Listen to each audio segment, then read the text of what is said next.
Sometimes people ask, and perhaps someone has already asked you, what are you doing for Lent? Or what are you giving up for Lent?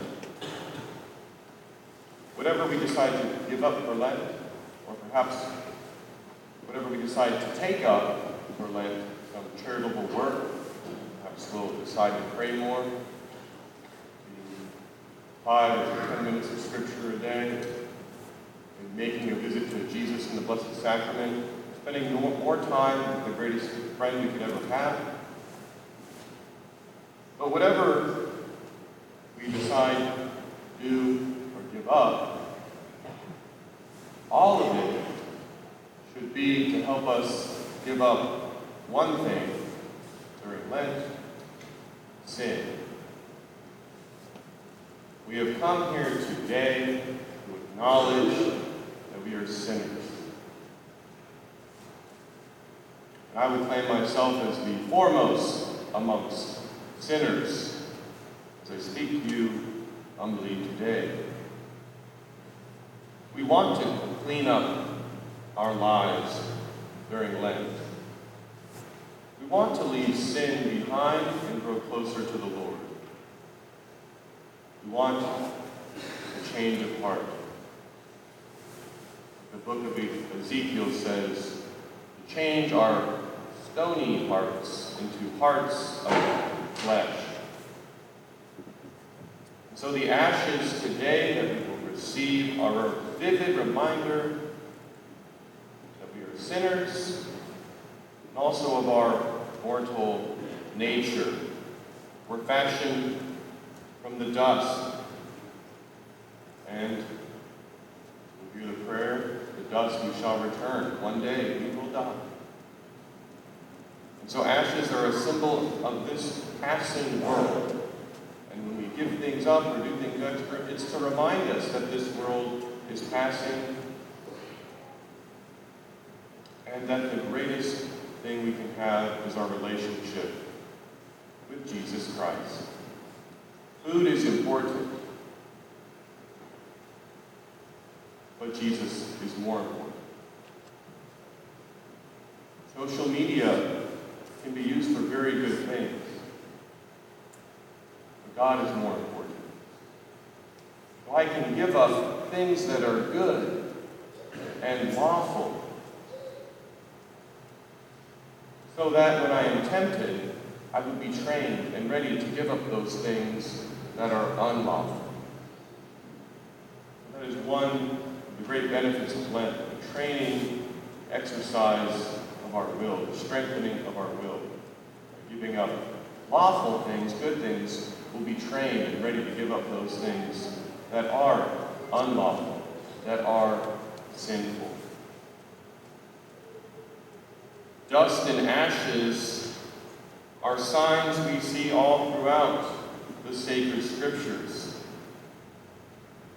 In fact, in the book of Job, Job's 3 friends offered an example of his suffering. They began to weep aloud, and they tore their robes and sprinkled dust on their heads. A sign of sorrow in the midst of suffering. It's also interesting that they tore their garments, tore their clothes. This is an ancient tradition among the Jews, and it's associated with mourning and grief and loss. The very first mention of someone tearing his garments is in the book of Genesis. When Reuben returned to the cistern, the cave or the pit where sons of Jacob had abandoned their brother Joseph. Reuben returned to that pit, to that cistern, and saw that Joseph was not there. And he tore his clothes. And then the brothers decided to deceive their father and put blood on the garment of Joseph, a coat of many colors. They put blood, goat's blood on it, and told their father Jacob devoured by wild beasts. And Jacob tore his clothes, put on sackcloth, and mourned for his son for many days, because he thought that Joseph, his dearest son, had been killed. And many more examples throughout the Testament of this sorrow, rending clothes, is a sign of sorrow. There's no greater sorrow that we can possibly have than that of our own sins. Yes, we should deplore all the sins of the world, but let us start in this season of Lent with our own. And I say that as the first amongst sinners here in this chapel. I remember a priest once saying, "We priests wear these vestments, but they cover a multitude of sins." Oh, how true it is. And so, as much as rending garments represents sorrow, the prophet Joel gives us a clear message about sorrow for our sins and the rending of garments. He says, "Do penance, but avoid outward show. Rend your hearts and not your garments." This is how we can show that we are serious about overcoming sin when we do penance. Our penance should lead us to give up that one thing that we should give up more than anything else, and that is sin. We fast today. Fasting law is required for those Catholics who are 18 to 59 years of age. If you're 17 or younger, try not to rub it in to the seniors, the Catholic seniors who have to fast, but for those who are 18 to 59, fast today. And for those who are 14 years old and up, we abstain from meat.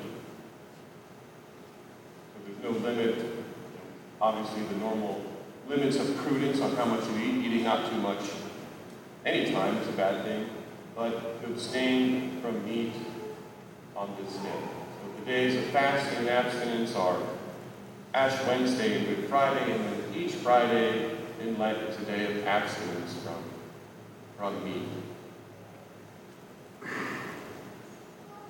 But let's try not to be too focused on the fasting itself, but the reason for which we fast. To show God that we love Him more than we love food. That we're willing to suffer a little bit for Jesus, who suffered so much for love of me. I hope that this Lent may be a time for you of growing closer to the Lord by spending more time in prayer. And so that when people ask, "What are you doing for Lent?" whatever it is you're doing, it is helping us all give up that one thing we should give up the most: sin. May the grace that God gives us during this season of Lent not be in vain. And we conclude the prayer, the opening of the season of Lent, and after the homily then we'll proceed with the blessing of the ashes and the distribution of the ashes. We will have 3 stations. I will be in the middle, and then, if necessary, Father Stephen will be on the side station. So we'll have 3 stations for the distribution of ashes. Lord, protect us in our struggle against evil.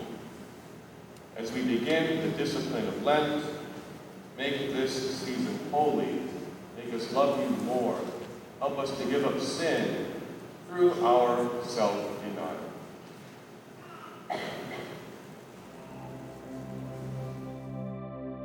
Attende Domine, et miserere,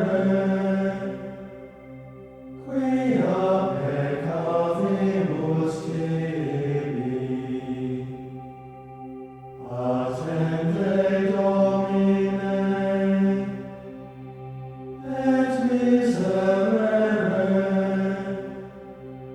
quia peccavimus tibi.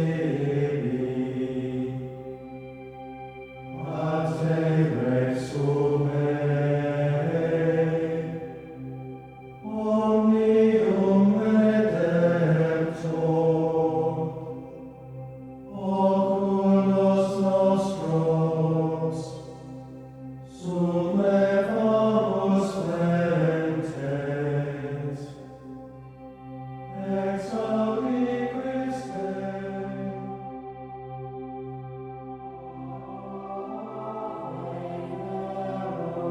Corpus natum, Dei Maria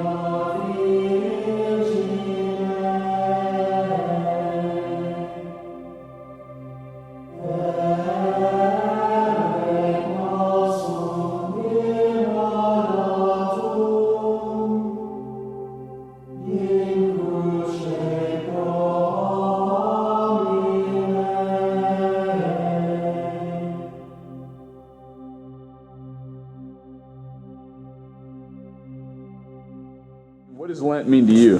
I guess it just means the importance of sacrifice. Just like Jesus sacrificed himself for us, we sacrifice the little things, like we're giving up something for Lent. It's just something that we do to show our love for him and his love for us. All right, so what are you giving up for Lent?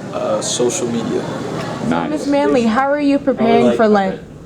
Well, we're already in Lent, so I think the preparation is pretty much done. But I love Lent, actually. I am very thankful for Lent every year because it's an opportunity for me to really be directed in living the type of life that I would like to be able to say that I really live.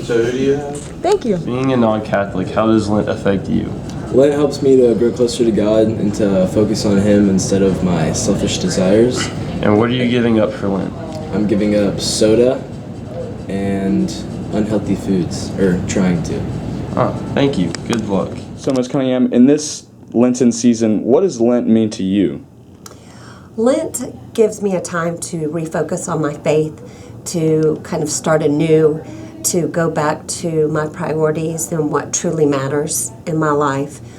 And where do I need to kind of do a gut check on myself and put myself back in a frame of mind of that sacrifices in preparing for that celebration on Easter Sunday when He has risen and the meaning of our life. All right, thank you.